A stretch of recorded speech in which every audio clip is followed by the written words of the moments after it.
नमस्कार फ्रेंड्स, मैं सुमित शर्मा एक बार फिर हाजिर हुआ हूँ सहज मार्ग मैथ्स क्लासेस आपके लिए। स्टूडेंट्स, हमारा जो टॉपिक था सर्कल चल रहा था। मैंने आपको कल तीन पॉइंट्स उसमें कराए थे और अब हम आगे बढ़ेंगे। आप सबका ढेर सारा प्यार मुझे मिला, मेरे सब्सक्राइबर भी कंटिन्यू बढ़ रहे हैं, थैंक यू वेरी मच। इसके लिए अब आगे चलते हैं सर्कल के नेक्स्ट टॉपिक पर। स्टूडेंट्स, सर्कल जब हमने कल पढ़ा था तो हमने इक्वेशन ऑफ सर्कल पर ध्यान दिया। x minus H whole square plus Y minus के whole square is equal to R square और X square plus Y square is equal to R square. Friends, equation of circle ये जब थी जब h K center point is given and radius is given. x square plus Y square is equal to R square when center is origin और यहां जो centre था वो था आपका h के। फ्रेंड्स, अब हम इसकी बात करते हैं कि यदि हम इन दोनों को इसको सॉल्व करते हैं तो जो एक स्टैंडर्ड फॉर्म निकल के आती है, स्टैंडर्ड फॉर्म ऑफ ये हमारा equation of circle but standard form of circle जिसे हम इंग्लिश में जनरल फॉर्म भी बोल सकते हैं, एक ही चीज है दोनों, जनरल फॉर्म भी बोल देते हैं, स्टैंडर्ड फॉर्म ऑफ सर्कल, और हिंदी में हम बोल देते हैं इसे व्यापक समीकरण या जनरल फॉर्म आप छोड़िए, स्टैंडर्ड इक्वेशन बोल देते हैं और जनरल फॉर्म हो जाती है व्यापक समीकरण। फ्रेंड, इसे आप ऐसे समझ सकते हैं कि जो रिजल्ट इसका आएगा उसको एक्सप्रेस करने के लिए हमने स्टैंडर्ड इक्वेशन लिखनी होती है। फ्रेंड, ऊपर देखिए तो x square coefficient of x square भी आ रहा है, फिर वाई स्क्वायर भी आएगा, 2gx coefficient of X 2g, 2fy plus c is equal to 0। काफी हेल्पफुल हो जाता है स्टूडेंट्स यदि हम स्टैंडर्ड इक्वेशन ऑफ सर्कल देखते हैं और हमें सॉल्यूशन करना है तो हम इजीली बहुत सारी चीजों को फाइंड आउट कर सकते हैं, क्योंकि जनरली क्या होता है क्वेश्चन इसी फॉर्म में आता है। ठीक, जैसे हम आपसे बात कहें तो यदि हम ये कहें कि h, k is 2, 3 and radius is 5, तो स्टूडेंट जो रिजल्ट हमें मिलता है वो हमें मिलता है x minus H whole square x minus 2 whole square y minus 3 whole square is equal to 5 square. तो स्टूडेंट ये बना x स्क्वायर प्लस 4 माइनस का 4x plus Y square plus 9 minus का 6y इज इक्वल टू 25। और student यदि हम इसको लिखें तो हम इसे लिख सकते हैं x square plus Y square minus 4x minus 6y और minus 4 plus 9 13 and divided substitute by minus 25 then get minus 12 is equal to 0. This is the standard equation of circle. Student, यहां से जो हमें इक्वेशन मिल रही है वो मैं मानता हूं कि वो इक्वेशन ऑफ सर्कल में लिख के आया, लेकिन जो उसका एक प्रारूप बन के तैयार हुआ, उसकी जो फॉर्म बन के तैयार हुई वो इस केक पर आ रही है। अब जो बेसिक मैंने आपको इसे एक समझाने का जो लॉजिक लिया है वो इसलिए लिया है कि जनरली क्या होता है कि हमें व्यापक समीकरण दे देता है, स्टैंडर्ड इक्वेशन ऑफ सर्कल हमें दे देता है और हमसे फिर centre point and radius find out करवाता है। तो वहां थोड़ा सा क्या होता है कि या तो हम परफेक्ट स्क्वायर बनाएं इसे, हमारे पास दो लॉजिक आ जाते हैं कि हम इसे परफेक्ट स्क्वायर में कन्वर्ट करें, जैसा कि हमें ये इक्वेशन दी हुई है इसे हम कन्वर्ट करें अपनी इक्वेशन ऑफ सर्कल में, सिंपल जनरल इक्वेशन में, और उसके बाद हम उसमें से r निकालें, सेंटर पॉइंट्स निकालें। तो फ्रेंड्स वहां पे थोड़ा सा काम बढ़ जाता है, मिस्टेक होने के चांसेस ज़्यादा होते हैं। तो यदि हम कॉम्पिटिटिव एग्जाम में जा रहे हैं तो उससे पहले हम क्या करते हैं, इस कंसेप्ट को पूरी तरह रीड कर लेते हैं, यहाँ में हेल्प हो जाती है, बहुत हद तक बहुत ज़्यादा हेल्प मिलेगी। देखिए फ्रेंड्स, अब मैं आपको यहाँ पर ये बताऊंगा कि इस इक्वेशन में सेंटर पॉइंट क्या होंगे और हमारा रेडियस कैसे फाइंड आउट होगा। Okay student, X square plus Y square minus 4x minus 6y minus 12 is equal to 0, ये इक्वेशन हमें दी हुई है और हमसे बोलेगा कि find the centre point and radius. तो फ्रेंड्स, लॉजिक तो अब ये कहेगा कि हम क्या करते हैं, x minus H whole square बनाए, y माइनस के होल स्क्वायर बनाए is equal to R square बनाए। अब देखिए यहाँ पे काम कितना बढ़ गया, x square minus 4x plus Y square minus 6y minus 12 is equal to 0। अब हम आइडेंटिटी फॉलो करें तो परफेक्ट स्क्वायर बनाना पड़ेगा, या तो a प्लस बी का होल स्क्वायर बनाए या फिर हम a माइनस बी का होल स्क्वायर बनाए। तो फ्रेंड्स, अधिकतर स्टूडेंट्स को आता होगा कि इसकी कंपेयर हम कर देते हैं 2ab से, तो यहाँ हमें b मिल जाता है 4 और b स्क्वायर की एंट्री हम कराते हैं, तो हमें यहाँ पे करना पड़ेगा माइनस का प्लस 4x प्लस 4, यहाँ पे हमें करना पड़ेगा प्लस 9, और वही सेम वर्क हमें यहाँ भी करना पड़ेगा माइनस 4 और माइनस 9 तो 0। स्टूडेंट, ये बन जाता है x माइनस 2 का होल स्क्वायर, y माइनस 3 का होल स्क्वायर और इज इक्वल टू 25। यहाँ आप कह सकते हैं h and k is 2,3, compare this equation to this, h comma k is 2,3 and now r square is equal to 25, then r is equal to 5। But friend, जो मैंने आपको standard equation लिखवाई थी वो किस लिए लिखवाई है, वो आपको इसी काम से बचने के लिए बताई गई है। यदि हम इस X square plus Y square minus 4x minus 6y minus 12 is equal to 0, यदि हम इसे लें, ये हमारा मेथड सेकंड है जो हमें हेल्प करेगा एग्जाम में, और इसकी कंपेयर हम इससे करते हैं X square plus Y square plus 2gx plus 2fy plus c is equal to 0। तो फ्रेंड, हमें यह मिला 2g is equal to minus 4 and 2f is equal to minus 6 और c is equal to minus 12। तो friend, हमें यहां मिल जाता है g is equal to minus 2, f is equal to minus 3 और c is equal to minus 12। अब यहां पर जो सेंटर पॉइंट होंगे वो क्या होते हैं, सेंटर पॉइंट हो जाते हैं minus g comma minus f। तो हम लिख सकते हैं 2,3 the centre point. Now radius जो आप निकालोगे वो r is equal to under root g square plus f square minus c। तो स्टूडेंट, यहाँ पे यदि हम g स्क्वायर करते हैं तो 2 स्क्वायर, f स्क्वायर करते हैं, g माइनस 2 था, सॉरी माइनस 2 माइनस 3 और माइनस माइनस 12। तो स्टूडेंट, यहाँ भी यदि हम करें तो 4 और 9 और ये plus 12, then get 20, again 5 unit मिल गया।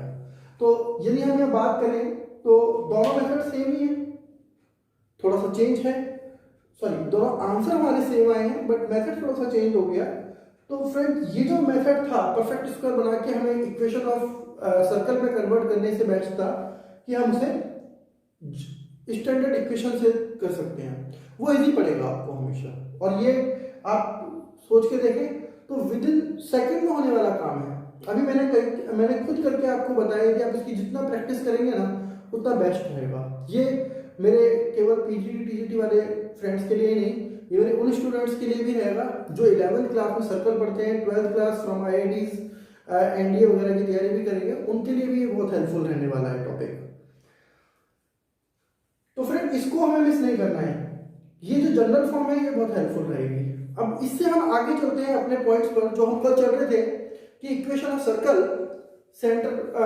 Equation of circle passing through this point and centre is here, वो चीजें अब हम करेंगे क्योंकि डायरेक्ट क्वेश्चन पूछा जाएगा वहां पर, जिस लेवल पर हम पढ़ा रहे हैं ना उस पर डायरेक्ट क्वेश्चन वो कंडीशन देके ही पूछेंगे।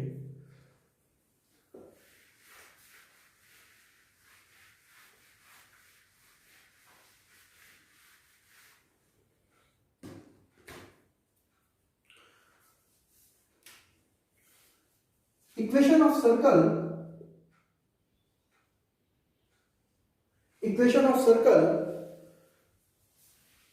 Centre point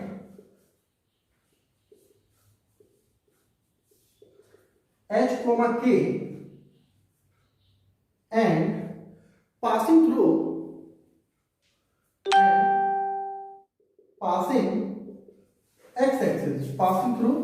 x axis। फिर अब यहां क्वेश्चन आ गया कि equation of circle centre h comma k and passing from x axis, मतलब एक वृत्त का हमें समीकरण बताना है जो कहां से पास हो रहा है, x एक्सिस से पास हो रहा है और जो सेंटर पॉइंट है वो उसके h कोमा k है। तो स्टूडेंट अब यहां पर हम थोड़ा सा अपना लॉजिक लगाएं तो अब हमारे पास जो कंडीशन बनती है वो यहीं से शुरू करते हैं हम, x minus H whole square y minus के whole square is equal to R square. Friends यहां पे अब थोड़ा सा हमें ध्यान देना पड़ेगा। Center point on x axis, sorry passing from x axis, तो वो x एक्सिस से पास कर रहा है तो शायद वो यहां भी हो सकता है, वो यहां भी हो सकता है, वो यहां भी हो सकता है। मैंने एक एज्यूम मान लिया, फर्स्ट क्वाड्रेंट में हो गया। तो फ्रेंड यदि हम बात करें कि centre point h comma k है, होगा centre point h comma k, ऐसा पॉसिबल है, डेफिनेट होगा ऐसा। बट अब इसकी जो रेडियस होगी, यदि हम ये कहें पासिंग फ्रॉम x एक्सिस, तो हमारा x तो 0 हो गया यहां पर, तो रेडियस सॉरी यहां से हम बात करें तो ये डिस्टेंस जो थी हमारी k है, तो जो रेडियस था वो हमारा हो गया k यूनिट। तो यदि हम इसमें बात करें, इक्वेशन को ड्राइव करते हैं तो ये बनता है x minus H whole square y minus के होल स्क्वायर, और जो रेडियस था वो अब आपका बन जाएगा के स्क्वायर। तो फ्रेंड जब यहां पे हम इसे एक्सपेंड करेंगे तो जो इक्वेशन बनेगी वो क्या बनी, एक्स स्क्वायर, यहां वाई स्क्वायर इसका minus 2hx minus 2yk plus h square plus k square is equal to k square. K square से के स्क्वायर कैंसिल हो गया, x square y square minus 2hx minus 2yk plus h square is equal to 0। तो friend ये equation बन जाती है इसमें, यहां पर हम बात करें तो केवल ये इक्वेशन आ जाती है। यही हम बात करते हैं equation of circle centre point h comma k and passing y axis. जब हम y एक्सिस पर आते हैं तो थोड़ा सा चेंज हो जाता है। हम बात करें तो ये लिखने की हमें जरूरत नहीं पड़ेगी, ये एक ही चीज है। यहां मैंने केवल आपको समझाया है कि यदि हम ये कहें कि एक इक्वेशन है जो 2,3 सेंटर पॉइंट पर है और पासिंग फ्रॉम x एक्सिस है, तो हम क्या करेंगे, x minus 2 whole square plus y minus 3 whole square is equal to 3 square. यहां आपको समझना पड़ेगा जो 3 है वो हमारा रेडियस है। अब बात करते हैं y एक्सिस की। जब हम y एक्सिस पे पहुंचे तो जब y एक्सिस पे पहुंचते ही कंडीशन चेंज हो गई।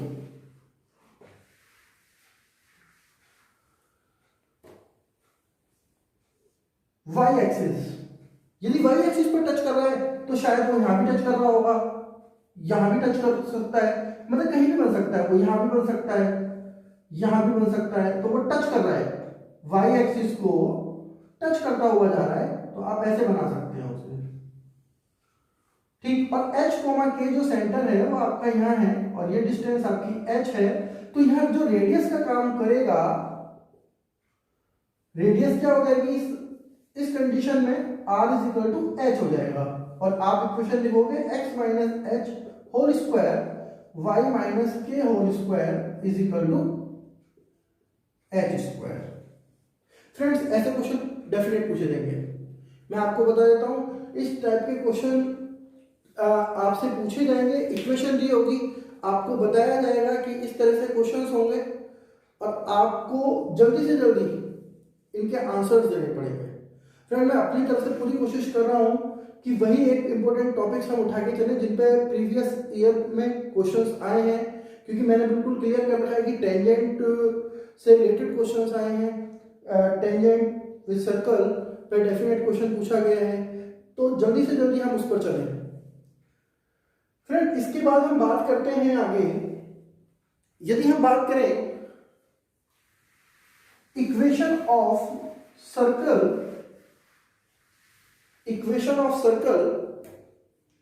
passing through equation of circle passing from three non-collinear point। Friend, basically तो हम ये जानते हैं कि इस टाइप के क्वेश्चन आपने बहुत सारे किए होंगे।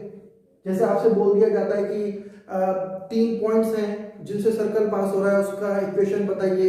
आप ऐसे समझ लीजिए, एक पॉइंट ये रहा, एक पॉइंट ये रहा, एक पॉइंट ये रहा। आप इनको जोड़ भी सकते हैं, कुछ ऐसा भी एक परिवृत्त बन जाता है इनको जोड़कर, ठीक। लेकिन इनका इक्वेशन भी निकालने के लिए पूछ सकता है, एग्जाम में ऐसा है, डेफिनेट है कि क्वेश्चन पूछेगा।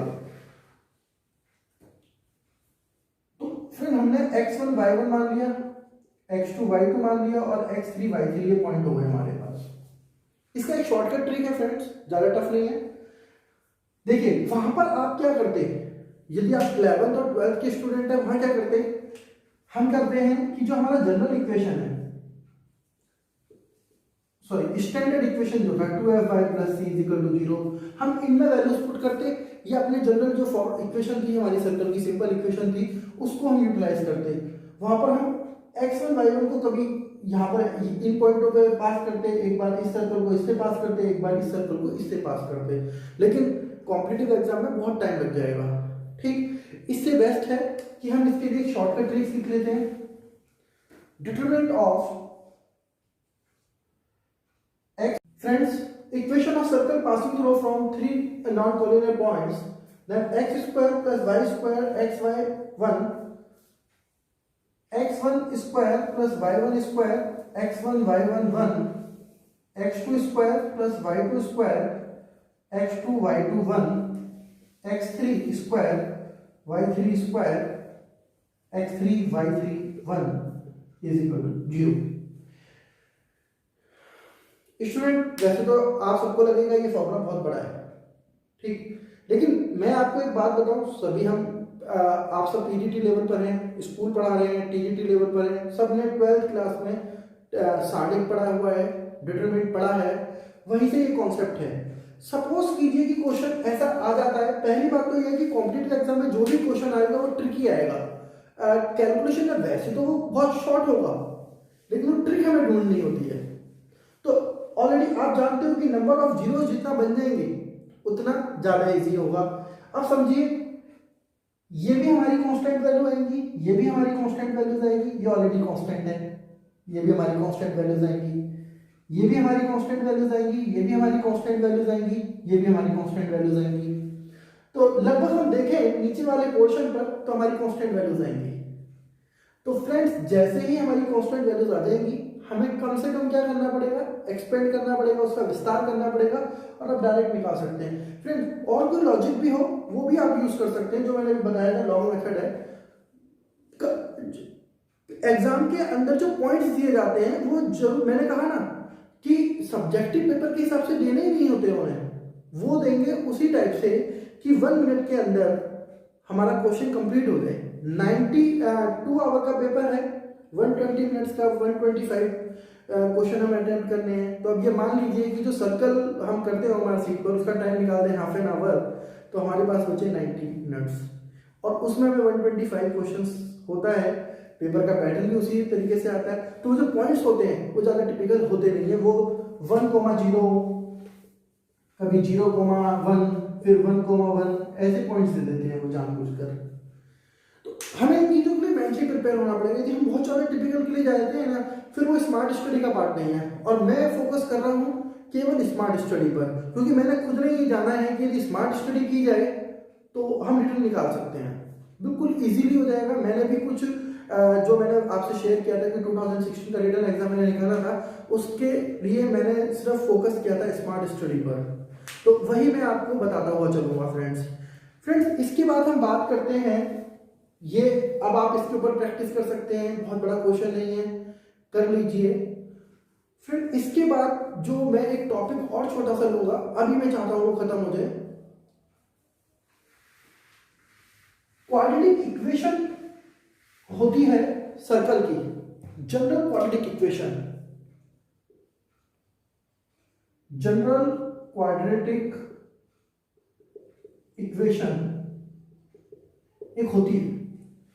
ये सभी कर्व के लिए, चाहे वो बाउंडेड कर्व हो चाहे वो अनबाउंडेड कर्व हो, लेकिन बाउंडेड कर्व हम जानते हैं जैसे कि हमारा दीर्घवृत्त इक्लिप्स होता है, ठीक, हमारा सर्कल हो गया, इनके लिए कंडीशन दी होती है कि आप कैसे जज करोगे कि जो जनरल इक्वेशन आपको दी हुई है वो सर्कल